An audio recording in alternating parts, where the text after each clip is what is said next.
бирок жакшы иштеп атат. Аны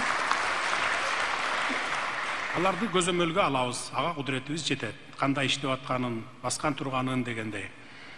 Анан Түгөлбай Казаков ага айтып кетти. Кумтөр боюнча бүгүн Кудай буйрса кечки саат 6:30 түз эфирде бизде видео ВКС аркылуу, видео конференция аркылуу кол коюшабыз. Бүгүн уже аяктадык ишин. Тынч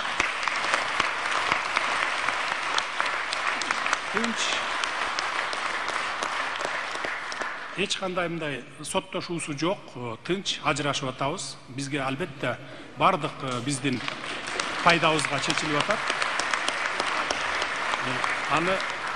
Аны эми кечки түз эфирде 6:30 көрөсүздөр. Биз бүгүнкү жетишкендигибиз мына ошол Кумтөр жана башка дагы Кумтөрдөн башка 30дан ашык алтын кен чыккан жерлерибиз бар. Бүгүнкү күндө бош жаткан жерлерибиз.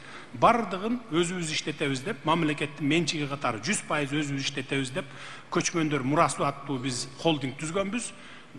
Мындан 1 айдан мурда иш башталгандагы ошол кендердин бардыгын өзүбүз ачабыз.